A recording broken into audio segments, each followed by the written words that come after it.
if you have to find coterminal angles, okay, coterminal angle means tell me another way that you can get to an angle that's between 0 and 360.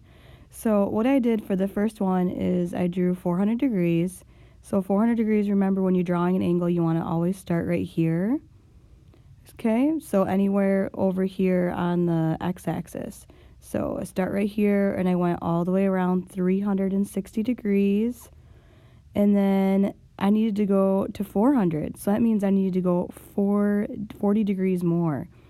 So the coterminal angle is going to be 40 degrees. And I'm going to want to, I'm also going to want to write it what quadrant it is. So this is quadrant 1. So if you remember, the quadrants are 1, 2, 3 over here, and then, 3, and then 4. So letter B, negative 100. So again, you're going to start on this x-axis, and negative angles are going to go down. So I know that this is 90 degrees right here, so I had to go 10 degrees more. So really, the angle that's coterminal is positive 360 minus 100. So this is going to be 260 degrees. Okay, 610 is you're going to start right here, and it's positive. So you're going to go all the way around once is 360, plus 90 more is 450, plus 90 more is 540, plus 540, you need to get to 610. So you're actually going to go 70 degrees more. Okay, so starting right here, if we had to go 180 and then 70 degrees more, that would be 250 degrees. So another way to do it is take 610 and subtract 250. Take 610 and subtract 360, and you get 250. So 610 minus 360, and you're going to get 250.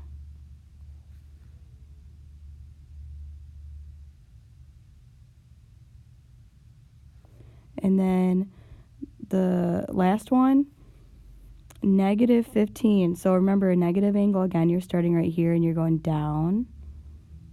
So negative 15, another way to get to that is start right here and go positive. Well, you're 15 degrees short of 360 degrees. So your answer is going to be 345 degrees. So down here, find the exact value using the unit circle. So the unit circle has a radius of 1. So if I had to do 180 degrees, I'm going to start right here, and it's positive. So I'm going to go around and end up right here. Well, cosine is the x. So your coordinate right here is negative 1, 0. So that's why the answer is negative 1. And then letter B, the sine of 270. So again, you're going to start right here, and you're going to go around, and you're going to end right here. So it's going to be 0, negative 1 is that coordinate, because the x is 0 and the y is negative 1. And then it's sine, so we want the y. Okay, letter C. Letter C, you can actually make a triangle. So A and B, you don't make a triangle because it's on the x or y axis. So when you make a triangle, to figure out what angle you want, if it's in the second or third quadrant, you want to see, okay, where are we from 180? So 120 degrees is 60 degrees from 180. So when we do the sine of 60, we get root 3 over 2, and it's positive because y is positive right here.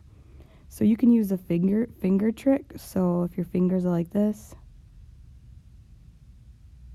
it's terrible.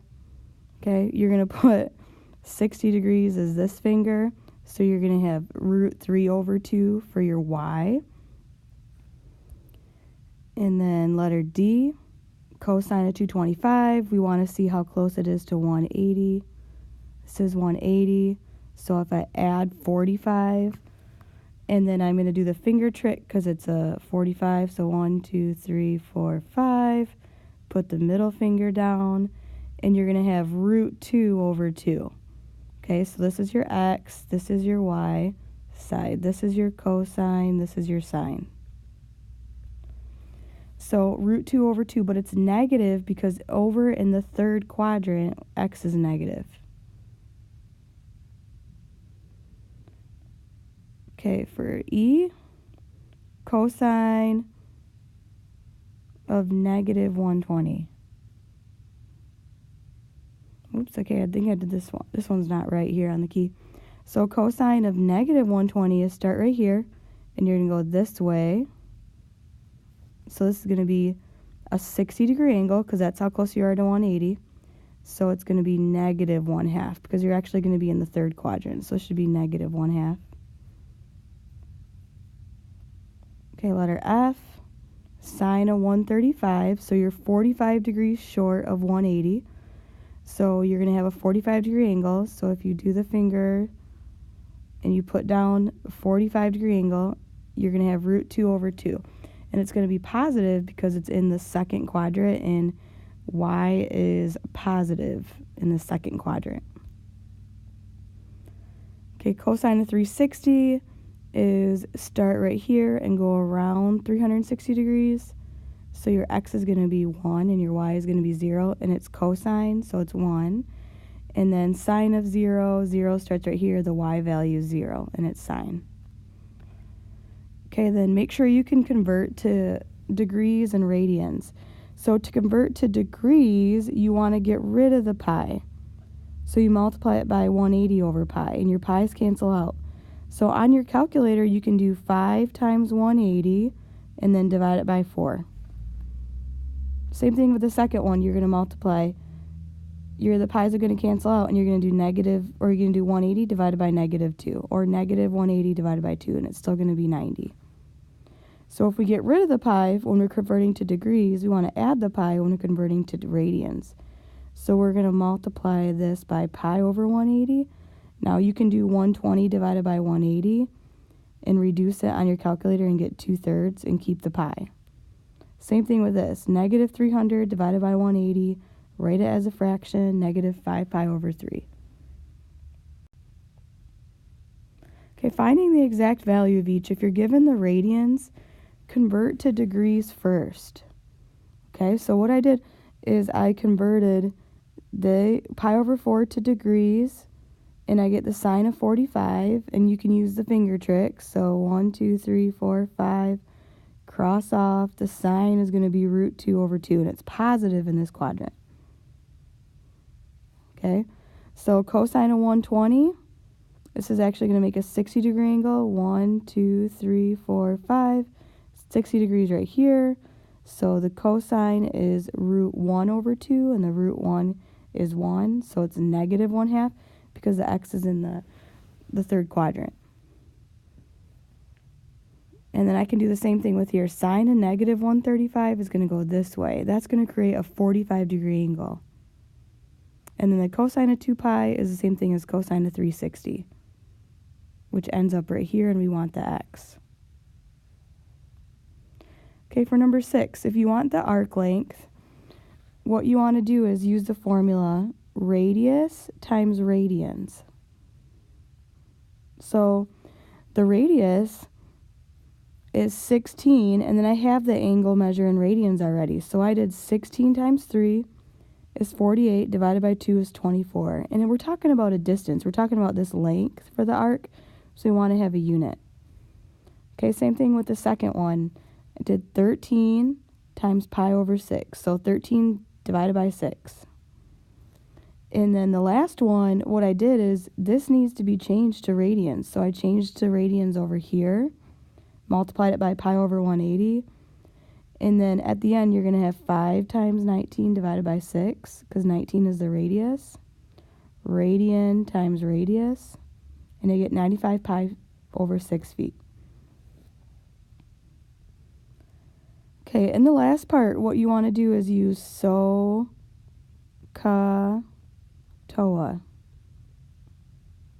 Okay, so now we have special reciprocal trig functions. So sine goes with cosecant. So the cosecant is actually going to be hypotenuse over opposite. Cosine goes with secant. So the secant is going to be, I should put theta or theta an angle right here. So secant is going to be adjacent divided by hypotenuse. And then tangent goes with cotangent. That's the reciprocal. So the cotangent of an angle is equal to adjacent over opposite. So let's look at, if we're talking about the letter A, right here. So if A is right here, the cosine is going to be the adjacent. So adjacent means it's touching. So it's not 5 because 5 is the hypotenuse. So this is the adjacent with respect to A, and then 4 is the opposite. So, and 5 is the hypotenuse. So cosine is adjacent over hypotenuse. So this is going to be 3/5. Secant of A is the same thing as doing the cosine of A and flip it over. Because secant goes with cosine. So I flipped it over and got 5/3. Tangent of A is opposite. So opposite divided by adjacent. So this is 4/3. And the cotangent of C is going to be, find the tangent of C. So tangent of C is going to be 3/4. And then you're going to flip it around and do the reciprocal, 4/3. Cosecant of A, actually this is not 5/3. Cosecant of A is take the sine of A. So the sine of A is 4/5, and then flip it over. So this should be 5/4. The cosecant of B is undefined because you don't have a true, the opposite is hypotenuse, so you can't really do the cosecant of B. And the cotangent of A is take the tangent of A and find the reciprocal, and I already found this one. So number 8, if the tangent of x is 3/4, what's the cotangent of x? It's 4/3. If the sine of x is 5/7, then the cosecant of x is 7/5 because sine and cosecant go together. They're reciprocal functions.